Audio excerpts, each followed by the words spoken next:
welcome back guys to The Legend of Zelda Ocarina of Time for the boss fight of the water temple. So go ahead and use your boss key and enter the door.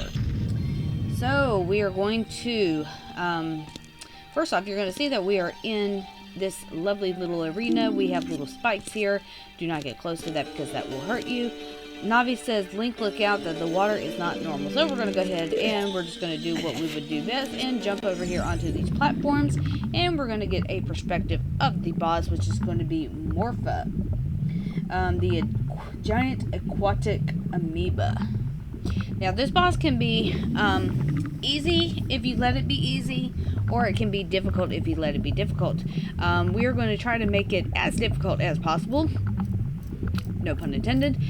And we're going to only stay, or at least we're going to try to only stay on the 4 platforms.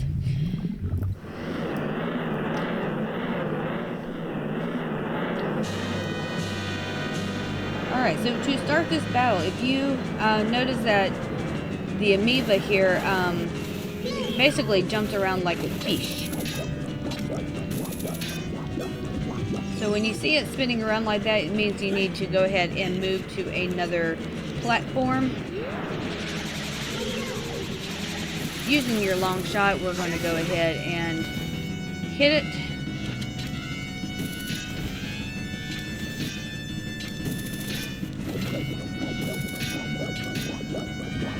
Okay. Usually when it spins around like that, it's usually invulnerable. You can't really hit it.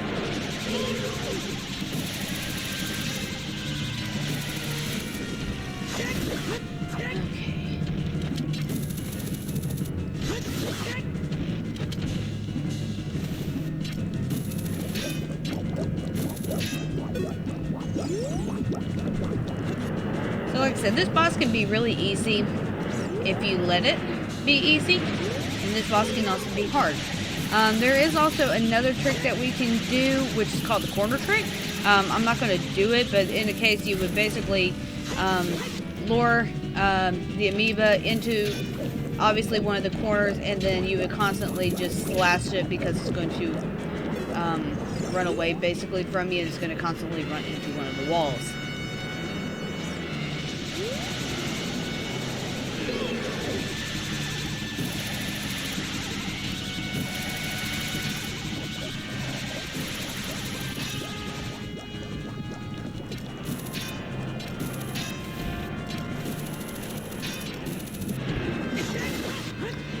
And then as you can see, the tentacle can grab you.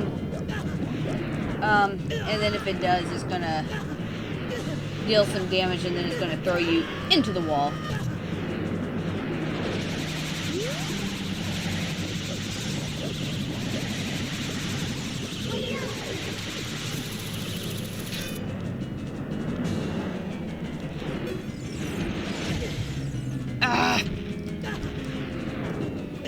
Why we got us a fairy.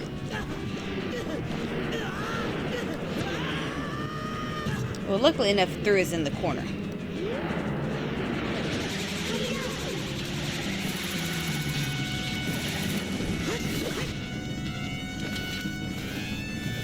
So here's where the corner trick would come into play.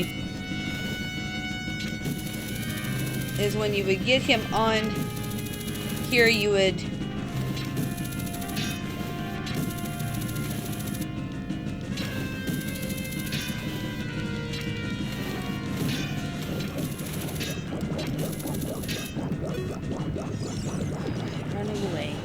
But you would basically, you would catch him and you would basically pin him into the corner that way.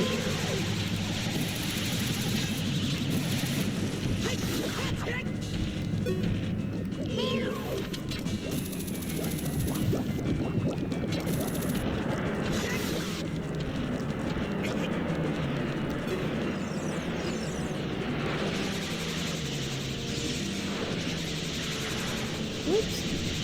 Jumping into the water there.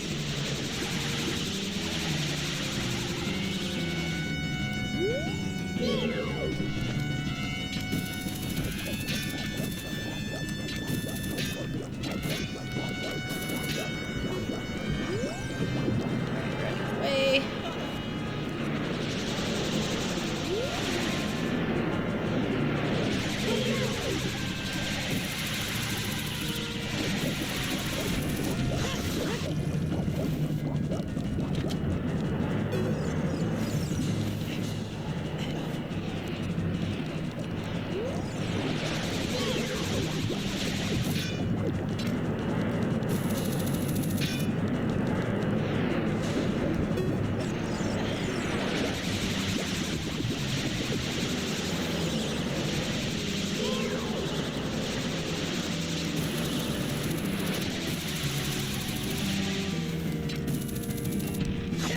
There we go. Now we got it.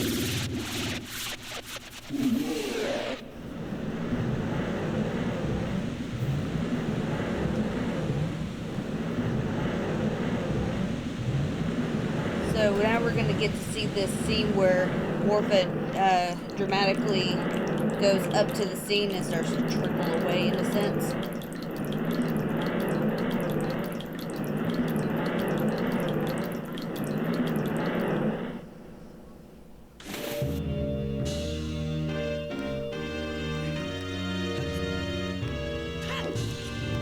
Alright, just make sure that you jump down, you get your heart container, because obviously we deserved it.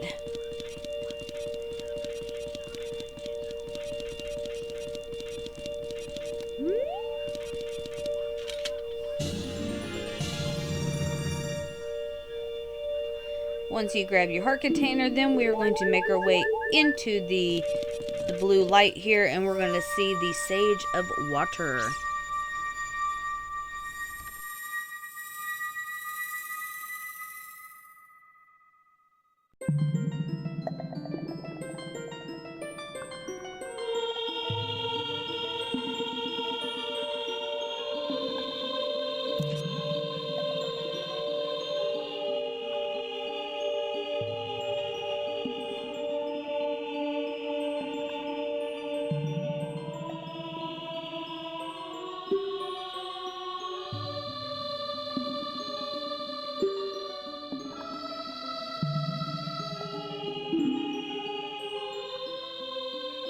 Okay, so you see how she says that they'll eventually? Yeah, they stay like that for the rest of the game, so just fair warning.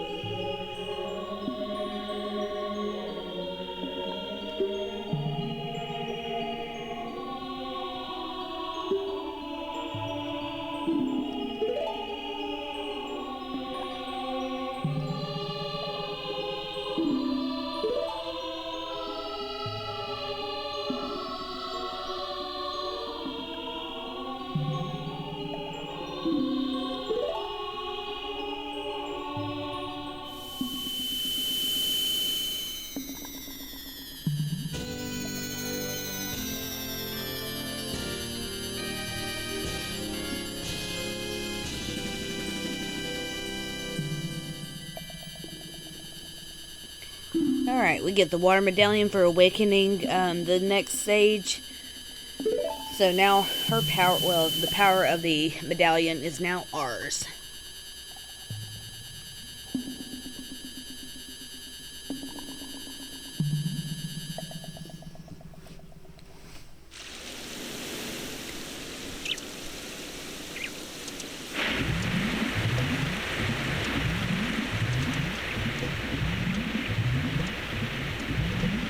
Alright, that we see that the water is now returning to its normal level.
Man, she really does like to play the disappearing act. Okay, so, now what we are going to do, we're going to come over here real quick. We're going to read this little stone here. So it says, when water fills the lake, shoot for the morning light. So we are going to play the sun song twice, in fact. First things first, while we're right here.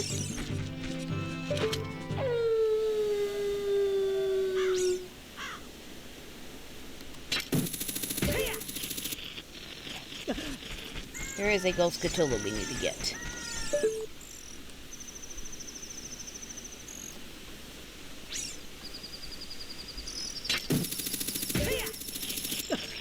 Seriously?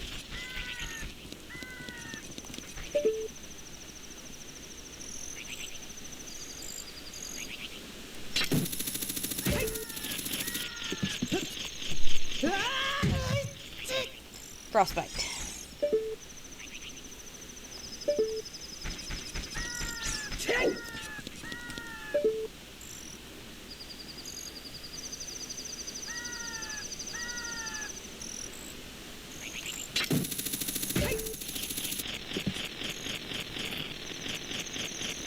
Okay, now.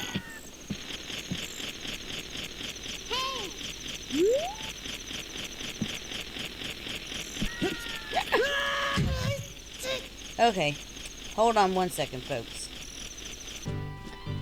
Okay, now that I finally got up here, let's play the sun song one more time.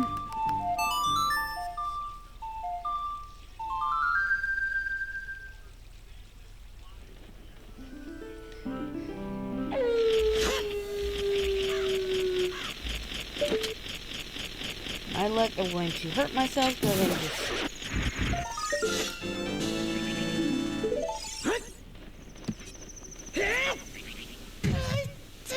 Dagnabbit. Okay. Now, coming back over here, we're going to equip our arrows. Now go ahead and play your sun song, and as soon as you play the sun song, you're going to whip out your bow and shoot an arrow into the sun.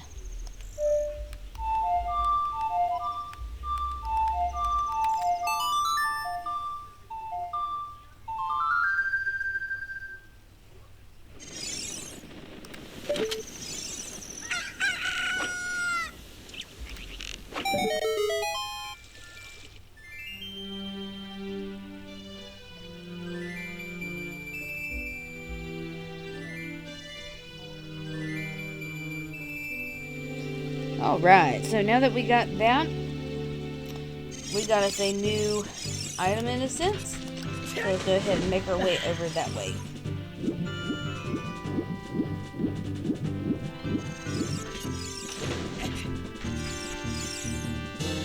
Alright, so we got us the fire arrows. So this basically allows us to light torches much quicker. In the case if you did not have dense fire. Other than that, it's pretty worthless. I mean, in this game, in Ocarina of Time, you have the light arrows, the fire arrows, and the ice arrows that you basically just have them. They don't really serve any purpose. Now, in a sense, the final boss, you do have to use the light arrows to defeat Ganondorf, but other than that, most of these items are pretty worthless. Now, in the upcoming game that we will be eventually playing in Majora's Mask, they serve a much more integral purpose. So, just bear that in mind. When we start to play that game, you'll notice why those arrows will be more used, or used more often in a sense. So, anywho, guys, that's going to be it for this game, for this episode of Ocarina of Time. If you like what you see, please consider hitting that thumbs up button, leave a comment down below, and subscribing to the channel pretty please. Really does support me. Also, I want to give a quick shout out to the community that we got going on. Some of my dearest friends, K-Dog's Kennel, Mindless Meat, I'm Not Great, and Big Baby J30. I will have their information down in the description below. Definitely make sure you go check them out, along with all my other community members. We are a very tight-knit community, and we really like to support one another, so definitely go check them out and show them some love as well. And as always, folks, I will see you guys in the next episode. Take care, folks.